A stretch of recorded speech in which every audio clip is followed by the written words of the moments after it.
Saudara-saudara yang dikasihi Yesus Kristus, terimalah salam dari kami HKBP Kernolong Gereja HKBP pertama di Pulau Jawa, yang mengajak saudara senantiasa untuk setia kepada Tuhan kita. Dan sebelum kita beristirahat malam, kami menyapa saudara dalam renungan malam. Salam dan kita berdoa. Terpuji Engkau Bapa di sorga, atas anugerah-Mu yang tidak terhingga bagi kami, yang senantiasa memberkati kami dalam seluruh gerak kehidupan kami sepanjang hari ini hingga malam ini. Sebentar kami sebelum beristirahat, kami ingin bersama-sama dengan Engkau di dalam firman-Mu. Berfirmanlah Bapa, karena kami anak-anak-Mu sedang mendengarkannya. Amin. Saudara-saudara, firman Tuhan bagi kita malam ini kita ambil dari 2 Korintus 4 ayat 7 sampai 12, dan yang menjadi ayat pembimbing bagi kita adalah ayat yang ke-7 demikian. Tetapi harta ini kami punyai dalam bejana tanah liat, supaya nyata bahwa kekuatan yang melimpah-limpah itu berasal dari Allah, bukan dari diri kami. Saudara-saudara, lukisan Mona Lisa karya sang maestro Leonardo da Vinci sampai sekarang masih merupakan misteri. Lukisan tentang siapa tidak ada yang tahu, dilukis untuk siapa juga tidak ada yang tahu. Tetapi yang jelas lukisan itu pasti punya maksud dan punya tujuan. Boleh saja orang bermacam-macam analisa dan komentar tentang lukisan tersebut, namun yang tahu tujuannya hanya sang pelukis. Saudara-saudara, sejak dicipta manusia sudah dipersiapkan Tuhan kepada tujuan yang jelas. Tuhan tidak mau berboros-borosan dengan ciptaannya. Manusia dicipta bukan tanpa sengaja, tetapi dengan maksud yang pasti, yaitu untuk meneruskan apa yang Allah mulai. Tuhan mencipta segala sesuatu hanya satu kali, dan untuk meneruskan apa yang Tuhan mulai diserahkan kepada manusia itu. Karena itu perlu dipahami, pertama kita harus sadar bahwa kita adalah buatan tangan Tuhan. Itu artinya kita sebenarnya tergantung kepada si pembuat, seperti seorang pengrajin bejana tanah liat. Allah juga demikian untuk manusia. Dia mempunyai tujuan yang jelas, yaitu melakukan pekerjaan yang baik. Dalam sejarah penciptaan, Tuhan mencipta segala sesuatu dengan baik untuk tujuan yang baik. Berarti manusia harus tunduk dan patuh kepada tujuan tersebut. Kenapa Paulus berkata demikian?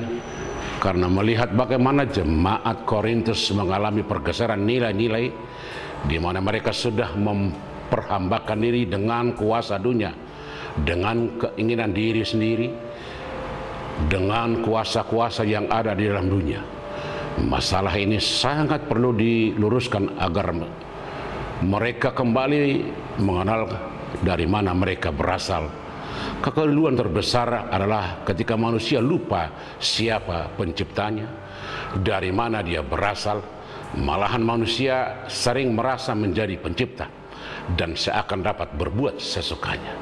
Apakah lukisan dapat berkata kepada sang pelukis, saya tidak mau untuk dilukis? Atau apakah pahatan tanah liat dapat berkata kepada sang pemahat untuk tidak tunduk kepada sang pembuatnya? Saudara-saudara, kita menyaksikan alam dan segala isinya, cakrawala dengan gugusan planet, lautan yang tidak bertepi, adanya keindahan dari semua ciptaan seharusnya menyadarkan setiap orang untuk tunduk dan mengerti siapakah yang membuatnya.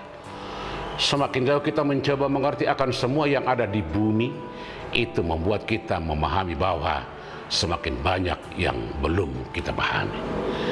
Dan itulah pertanda bahwa kita mempunyai keterbatasan, bahwa masih ada kekuasaan yang lain di luar kemampuan kita.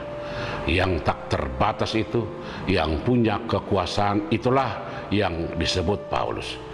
Dialah yang menjadikan kita adalah buatan tangannya. Kalau kita sadar bahwa kita adalah buatan tangan Tuhan, seharusnya mengingatkan semua orang untuk senantiasa melakukan apa yang diinginkan oleh sang pembuat. Keinginan Tuhan sangatlah jelas, yaitu melakukan yang baik. Kebaikan itulah ciri khas yang selalu diperlihatkan oleh Tuhan. Sebab Tuhan tidak pernah merancang yang tidak baik bagi umatnya. Dengan demikian setiap buatan tangannya haruslah menampilkan yang terbaik, sehingga kebaikan Tuhan itu akan sampai kepada semua orang. Saudara-saudara, seluruh rangkaian perbuatan Tuhan yang begitu ajaib dan besar itu adalah merupakan rencana besar Tuhan untuk kebaikan semua ciptaan. Tetapi dosa merusak dan membengkokkannya. Kebaikan itu menjadi memutus hubungan yang semula sangat baik menjadi bermusuhan antara manusia dengan Tuhan. Akibatnya perjalanan sejarah keselamatan umat manusia mengalami pasang surut, dimulai dari umatnya Israel. Cerita pengalaman Israel adalah sebuah cerita tentang bagaimana Tuhan itu selalu ingin mengarahkan manusia ke arah yang benar. Tetapi dasar manusia sudah dikuasai dosa. Perjalanan sejarah keselamatan umat manusia mengalami sejarah panjang dan berliku, yang pada akhirnya Tuhan langsung turun tangan dengan datangnya Yesus untuk menebus, membebaskan dari kuasa dosa dan kejahatan manusia. Yesus adalah anugerah dan kebaikan Tuhan yang tak tertandingi, yang tidak ada seorang pun dapat melakukannya. Dalam Yesus terungkap seluruh kebaikan Tuhan yang maha dahsyat itu. Dalam Yesus terbuka seluruh rahasia kebaikan Allah. Karena itu hari ini kita bersyukur karena kebaikan Tuhan, dan pada saatnya kita harus memberitakan kebaikan itu sendiri melalui hidup kita sendiri. Maka dari itu jadilah saksi-saksi kebaikan Tuhan. Amin. Terima kasih Tuhan atas kebaikan yang tidak terselami yang Engkau berikan di dalam Yesus Kristus, yang membebaskan kami dari dosa dan kejahatan, menjadi orang-orang yang diselamatkan. Ajar kami untuk memahami itu, agar kami senantiasa bersyukur dan setia kepadamu. Terima kasih Bapa, di dalam Yesus kami berdoa. Amin.